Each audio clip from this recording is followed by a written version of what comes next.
it's just such a privilege to be able to take you around this beautiful city of Edinburgh. So we're in the Greyfriars Churchyard. Now Greyfriars goes way back to about the 15th century, and if you cast your eye down to this side on my left hand side, the grassy bit, it used to be the monastery, Franciscan monastery, and called the Greyfriars because they wore grey habits.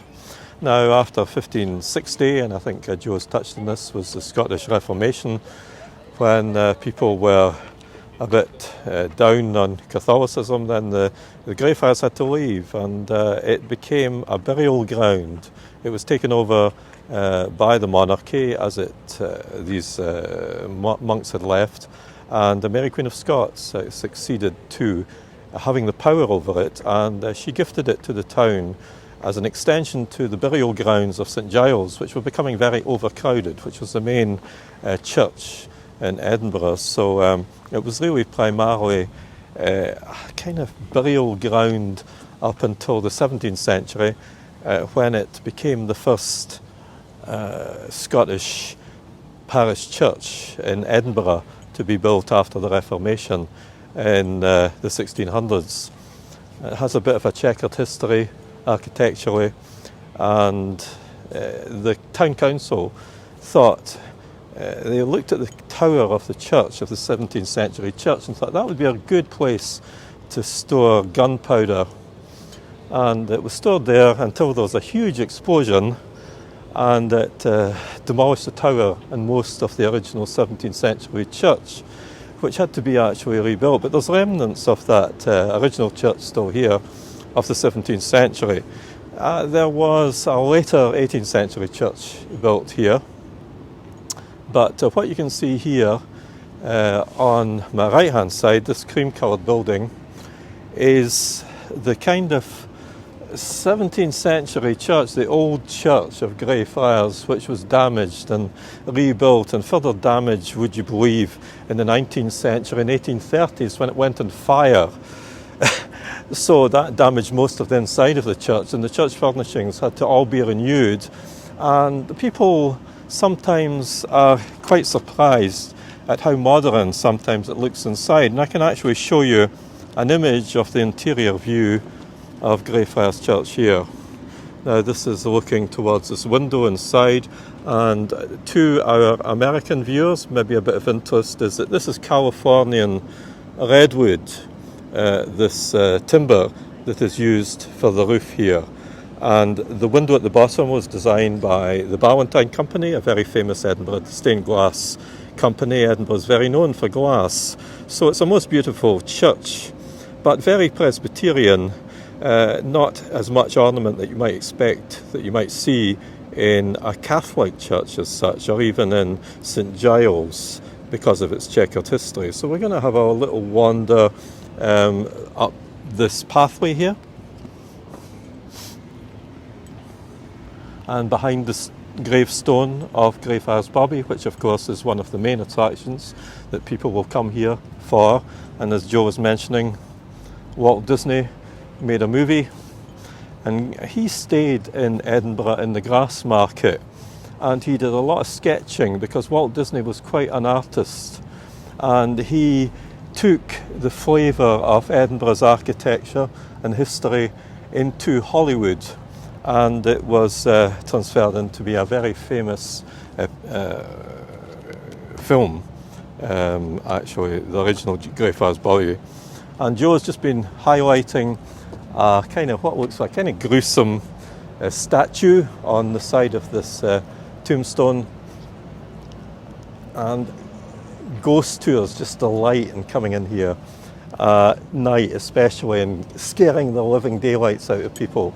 But these skulls and crossbones and the sands of time running out were all to do with hope, believe it or not, especially in the 19th century, in that a reminder that life is short, enjoy it to the full. So it wasn't really meant to be a terribly depressing thing, just a bit of a reminder.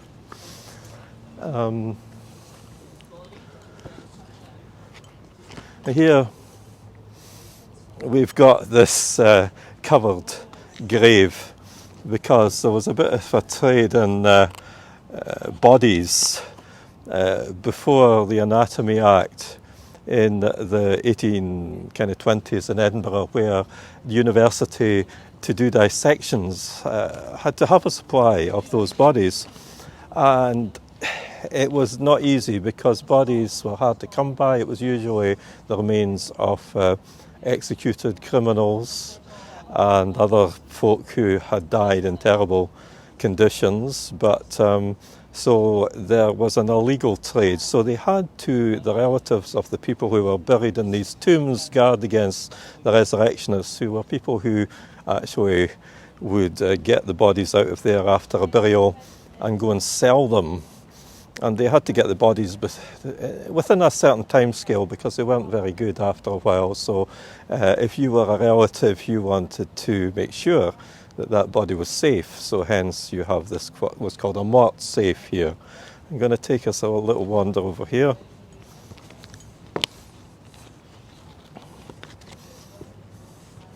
It can be quite a spooky place, Greyfriars Churchyard, at night. And previous to the COVID situation, it was a place for homeless people because many of the churchyards in Edinburgh would leave their gates open because they were very aware that people at the lower end in most distressing circumstances needed a place to sleep and some shelter, so graveyards would be left open for that actual fact. Okay. And interred in here are the remains of a well-known man called Sir George Mackenzie, who was the King's advocate. And he had a bit of a nickname. He was called Bloody Mackenzie because he was one of those who condemned people for their religious beliefs to public hangings. But he wasn't all bad. As a young man, he was an author, he was a poet also. He was a collector of manuscripts, but we had a rising of peoples who were against the control of the monarchy over religion and worship. They were called the Covenanters. And there was a great battle in 1679 called the Battle of Bothwell Bridge. People were being restricted in the way they worshipped. The king and the government wished people to be more in line with a Catholic form of religion, with bishops and other types of hierarchy in a church rather than the more simple Presbyterian setup. So George Mackenzie was a bit of an instrument of the king and the government to suppress these Covenanters, who were people going out into the open air, into open air pulpits and worshipping the way they wished to do and did not wish to be suppressed. And it's all to do with enlightened thought. They did not believe that the king or queen had the divine right to rule. They did not believe that God had chosen these people to rule. And in Scotland there's still a bit of a belief that the main focus of worship should be the Bible, rather than a figurehead as a king and queen. And as Joe mentioned before, the Queen is not the head of the Scottish Church. Anyway, I'm drifting away from the subject. So Sir George Mackenzie, this is his tomb here. And ironically, it actually stands quite close to what is called the Covenanters' prison, where 1,000 people were imprisoned in desperate circumstances. And we're going to wander along there shortly. People were imprisoned in here in dreadful overcrowded conditions, and they lingered here. Some died here. And I see a little squirrel running about inside there, being fed by that gentleman. And they were held captive for their religious beliefs. And today the Scottish Presbyterian Church does have a strong connection with these people who gave their lives for their beliefs. And dreadful conditions. Okay.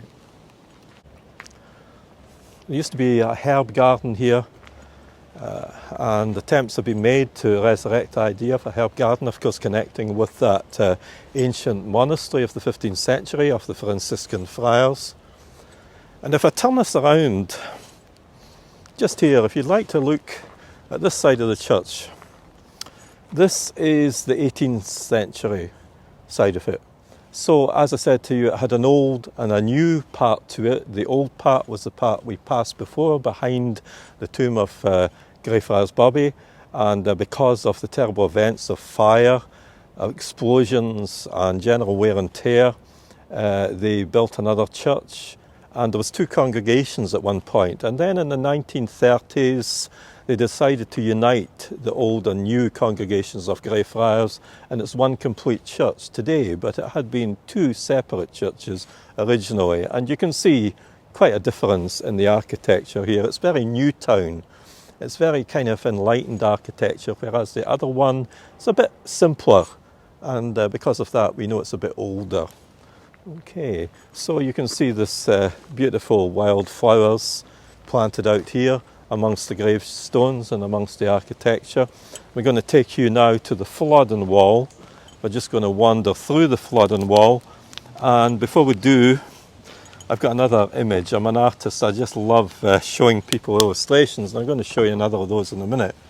But this wall was built, or began to be built, after the Battle of Flodden in 1513, which was a great defeat for the Scots, for King James IV at the hands of the English. When he attempted to invade England, wasn't a very good move. And in the 1560s, this wall started to develop to enclose Edinburgh as a defensive wall from the English or other invading forces. And we have actually three walls. This wouldn't have been the oldest one, the Flodden Wall. We had another one called the King's Wall, which went back to the 15th century, and a later one called the Telfer Wall, which actually went from the 17th century. Now I can show you here the different walls. I'm going to make an attempt to do that. Okay, so on this illustration here, if you can see, this orange line was the King's Wall, and it stretched from the side of the castle beside Johnson Terrace, and it went down beside the Royal Mile towards the Canongate. And that was the enclosure, the original enclosure of the 15th century. Then the Flodden Wall, as you can see, and it gives you an idea how Edinburgh grew from quite a small population over the years with a dramatic growth. So we had the Flodden Wall, this kind of red one, darker red, which actually hangs there, making it larger. And then as the town council acquired more lands close to George Heriot School, where we're going to shortly, we have the Telfer Wall, which is a 17th century wall. Now, none of these walls were very effective. They were built for defence, but they weren't great for defensive purposes, for smuggling, for monitoring comings and goings, migration, and also keeping a check on goods coming in to see that there was no great competitive peoples from other places outside Edinburgh competing against the merchants and the sellers. But now we're going to head for George Heriot School. I'll own up to have spent some time here at George Heriot School. And that is the time, it was a bit like Harry Potter. The head teacher wore a mortarboard and a black gown. Everybody's absolutely terrified of him. And so it was like being in a ghostly castle. And today the School of George Heriot still functions as a school. It's a fee-paying school, and originally it was for foundations. It was for people without fathers, kids, poor featherless bairns from the Scots was the actual term. And today, although it's fee-paying, if children have lost a father or parent, they do not actually have to pay fees. They are subsidised, and very much along the lines of the great benefactor George Heriot of the 17th century, who was goldsmith to King James VI and his wife Queen Anne. And the architecture today, may surprise you, is a bit different to the original building. I'm just going to show you yet another illustration. The 17th century original building was built by an architect called William Wallace, and you can see it here. See, it's almost like a French chateau, because Scotland was very much a European country, even closer to Europe than it was close to England. And today it still is in a lot of ways, but you can see similarities maybe to French architecture. It was Scottish Renaissance, but look at the spire here, how different that is to later on when it was changed to be this more dome shape which exists today. So it was kind of chopped and changed quite a bit. So another architect took over, and if you look across the playground there, that building, you see the kind of plain building, with that was where the geography department used to be, where I used to go for geography. Miss Arneil, she was my teacher there, and if you look down to the right hand side, the lower building was the art department, and I'll tell you, it was the most fabulous place to have an art department, because out of the windows of there you saw the beautiful Edinburgh Castle, and it was an all boys school when I was there, but today it's boys and girls, and would you believe, and I don't know what they would have thought in my day, the head teacher is a woman, the first woman rector of George Heriot's school. Amazing, beautiful architecture.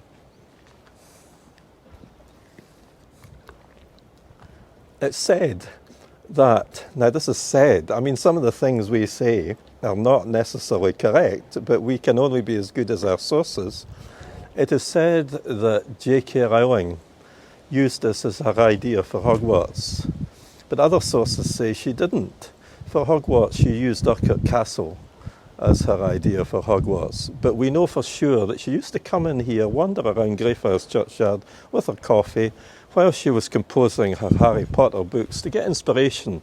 And look at this, as William McGonagall, who is said to be the worst poet ever, a Victorian poet of the 19th century who believed that Queen Victoria had a great fascination for him and used to write various poems dedicated to her, but I think she was a bit embarrassed by that. Strong connections with Dundee also.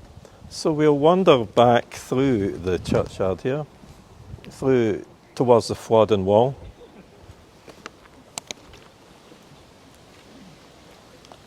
Another thing is that McGonagall, that you saw there, it's said that that was the name of Professor McGonagall in Harry Potter was taken from her wanderings in Greyfriars Churchyard, and of course that was a character played famously by Maggie Smith. And there is another tomb, or tombs, further down there, one to Voldemort, Tom Riddle's tomb, which is very much visited by Harry Potter fans today. So this is a big focus for people coming to visit. A tomb over here is to George Buchanan, and George Buchanan was kind of mentor, teacher to King James VI, the young King James VI, who was son of Mary Queen of Scots. And there's a few squirrels scampering about there, so there he is, George Buchanan. Some of these people were hugely influential because James VI would be quite a young boy, and very young, he was just a baby when he succeeded to the title of King of Scots, and that is the story of Scottish monarchy, is very youthful people coming to that position, including Mary Queen of Scots, of course, who Joe was talking about earlier on, who succeeded to be Queen of Scotland at the age of 19. Incredible, and to have the powers that she had originally. So you've got a bit of a view of the architecture here of Greyfriars Churchyard. Just as I'm saying, if you look carefully, you can see the join between the newer church on this side and further over the older church. So yeah, Scotland, quite an enlightened country, and it kind of all started with Covenanters. This is a city of enlightenment, of enlightened thought, and of course many of the people we've spoken about before and literary figures, it stemmed from the Scots throwing out the expected way they were to worship and take control of it. A more human kind of connection, rather than being read great sermons in Latin, to throw that out, to be able to read the Bible in Scots and understand what you were reading. And because of that, the Scots were some of the most literate people, even above the English, because of their religion and the emphasis on the Bible, rather than a preacher interpreting it in Latin. Ahead of us is the museum. It's the Royal Scottish National Museum, and this is the part of it which was opened in 1998, and the older part of it, which goes back to the 1860s, is on the other side of it. There was a Royal Museum, and then there was a Scottish Museum, and it all got a bit mixed up, but today the two of these museums are joined together. And this is really telling the story of Scotland. It's in Murray sandstone, if you look at the beautiful colouring there, and the architect said this is the oldest thing in the museum is a museum, which is quite interesting. I think quite a clever connection there. The other part of the museum, we'll cover that in another tour, because we're not actually going to head down towards the older part, but the older part is in what we call the kind of Venetian Renaissance style of architecture. It's very elaborate and very Italianate. This one here is based on a Scottish broch, B-R-O-C-H, and if you look at the curved wall, the cylindrical architecture there are also associations with the Half Moon Battery at Edinburgh Castle. I love it. I don't normally love modern architecture, but I do love this building. It's so well thought out, and it was designed by an architectural firm called Benson and Forsyth, and I think they're very proud of it. And it's got wonderful views from the roof as well. And in the collection, some of the gems of the collection are the Lewis chess pieces, which are 12th century walrus ivory chessmen made by the Vikings, we think, and dug up in a sandbank in the Isle of Lewis in the Outer Hebrides. So that is one of the shining examples, what people come to see, but also the Millennium Clock, which was built as a warning at the millennium, to say, look back at the 20th century, can we be that proud of what we did then? So there's all sorts of associations with suppression and warring, and the Millennium Clock, and Dolly the sheep, example of the first cloned animal from an adult cell, mammary cell, hence the name Dolly from Dolly Parton, but Dolly the sheep from 1996 to 2003, and she has been stuffed, and you can go in there and have a look. And she was cloned at the Roslin Institute, and another example of a forward-looking country, Scotland, innovative in science, in technology, in medicine, architecture. Gosh, we punch above our weight, and that's why so many people love to come here to Edinburgh, and how we love guiding it. It's just incredible. It's a really human city, a city for humanity. This bridge that we're on at the moment was built by Thomas Hamilton in 1860s. He was an architect who wanted to overcome the deep valleys and depressions, difficult landscape of the old town of Edinburgh. who believed that the new town of Edinburgh shouldn't take all the credit, that people should come and enjoy the old town. So this link was made over glacial valleys, and you can see the Augustinian church here on the right hand side, which has got a very kind of European architecture. But here is the Elephant House, and it's lauded as being the birthplace of Harry Potter. And it is a fact that J.K. Rowling did come in here and write some of the chapters in the Harry Potter series. And if you go into the bathrooms there, you will see all sorts of references and graffiti connecting with J.K. Rowling. At this time of year, normally there would be crowding along this pavement to get in.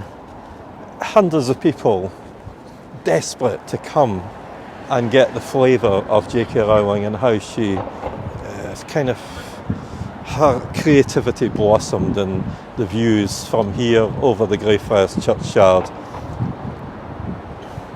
You can see the ups and downs as we go over this bridge called George IV Bridge, and it's named George IV Bridge after that very monarch who visited Edinburgh in 1822.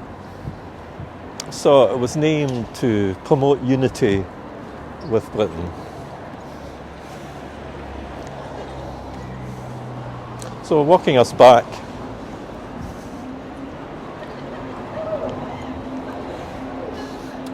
and this is a proper tour. We are doing a circuit as we would take visitors. And we've gone round in a circuit, down Victoria Street, up to Greyfriars Churchyard and back along George IV Bridge.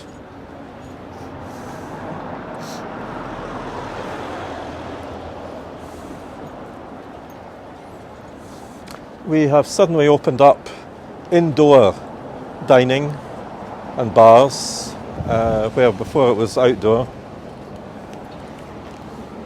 So we're unlocking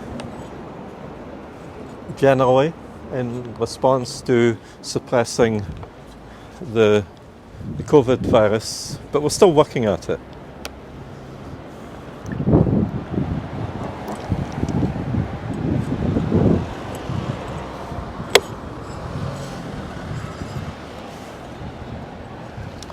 Another view down towards the Cowgate, which leads off the Grass Market, and the architecture here that Joe was talking about, the library gifted by Andrew Carnegie. So I'm just going to wrap up here.